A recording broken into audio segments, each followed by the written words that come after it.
A humanitarian crisis is growing as a surge of children from Central America cross into the U.S. Many are running from violence, and officials say by the end of 2014, close to 60,000 kids are expected to cross the border. Shelter for these children is limited, and officials say it is crucial to protect them from further harm.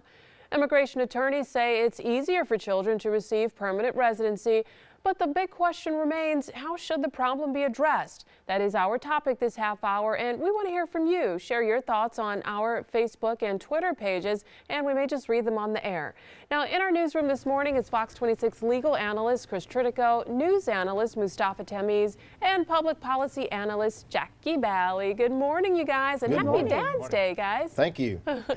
So what do you think about this topic? There are so many children in need right now. Well, it's such a problem that, this started when the president suggested that the United States wouldn't deport children who came here because they had no choice and their parents brought them here. And that was used by the coyotes or the human smugglers that bring people across the border to get more money out of the people who want to come here by telling those people in Mexico and Central America that if you send us your children, the United States will not deport them. And that is not what the president said. Mustafa Tamiz, we'll start with you. It's created a really big issue for Texas and New Mexico and Arizona and California. With all of these children coming across, as a matter of fact, Greg Abbott wrote a letter to the president saying he wanted $30 million to take care of these kids. Yeah, well, I think the president's doing the right things. The administration is taking out everything from advertising in these countries to show the dangers of putting your kids in the hands of these coyotes and these smugglers, as well as taking steps in terms of changing the culture within the Border Patrol and trying to address these issues. So I think in the short run this issue will be addressed, but also in the short run the Republicans will continue to use it as another political talking point to do their job, which is to do comprehensive immigration reform. Jackie, shouldn't the president just come out and say that's not what I said and run those ads in these countries? I did not say that your children will be protected, and don't send them this way. It's not really what he's saying, it's really what we're doing. If you don't enforce the laws, you're going to give the perception to those who are trying to get here illegally or who do come in illegally that nothing will happen. That there are no punishment, there are no repercussions for coming and crossing the line. We're having 300 kids come across per day, and 70% of them are from Central America. A lot of them are gangbangers. A lot of them are there's related no evidence to. Of that, well, that's what they're saying. We don't know for sure if it's true or not, but those are the statements that are being made, and by the department that's capturing these children. And they're predicting 70% of those children are related somehow to some kind of gang measure. But most importantly, if we're not enforcing the laws, that's the perception that's going to happen. So it doesn't matter what he says. Real quick, I got to go to Dominic real quick. They're escaping gang violence to be here. The kids themselves are not gang members, and even if they are, it's a very tiny number. Well, I haven't seen any evidence that this is gang related. Well, we don't know either way, but those. But we're making an accusation that we are. Dominic, hurry. Yeah, I know. Yeah, so many people on social media also have lots to say about this, just like you guys do. And Laura Mize Domini is one of those. She says, "My heart hurts for these precious children, no matter where they're from."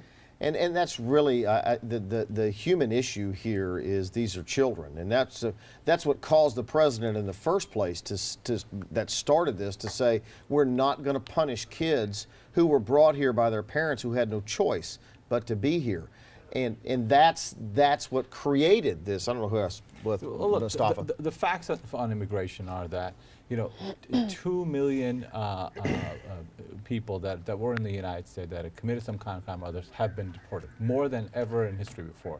The net difference between the people coming in this country and people leaving this country, more people are leaving than coming in. So the facts on the ground are very different than Republican rhetoric, because they seem to take the most racially charged allegation and just repeat it over and over again, and eventually try to call it truth when it isn't. No, Jackie, hang on. The Republicans keep saying that this is the president's fault, but the Republicans in the House have refused to address a comprehensive immigration reform bill for the last 6 years. Well, and so wouldn't that help? Well, there's nothing racially charged about saying there are 300 kids crossing the border illegally. That's not racially charged. That's a fact. 1,700 people crossing the border illegally per day. That's not racially charged, that's a fact. And the fact that conservatives and Republicans are saying, look, let's secure our border first, those numbers alone support why they are saying that. Isn't that so the fact that we're having all of these people come here, because again, it's not what the president is saying, it's the perception that our laws on the books are not being enforced, and Republicans and conservatives are saying, let's secure this border because we're having 1,200 people. The statement that let's secure the border, you can't secure 2,500 miles of border sufficiently so that then the Republicans can say we'll pass a You're saying there's nothing reform. we can do to stop 1,200 people from crossing illegally? There's something we can do. You cannot secure a 2,500-mile border to sufficiently for the We Republicans can to say then definitely let's reduce do it. that number, and that's not racially charged. It's a fact. If the It's Republicans would address the immigration reform in the House, wouldn't that help stem this problem? Absolutely, and it's racially charged to say there are a bunch of gangbangers that are coming on the other side of the border, which is what's being said. It is being said that, and That's being just said said by that the State Department, not by Republicans. Well, that statement is made by the Department, not by Republicans. All right, we're going to have to repeating leave what it they're right saying. there. We're going to have to leave it right there. We could talk about this for the rest of the Yes, show, we Dom, could. but we got other topics to hit later. So we're going to throw it back to you. Yeah, lots of people are talking about it, and something needs to be done to help those kiddos. Thanks so much, you guys. All right. Caitlin?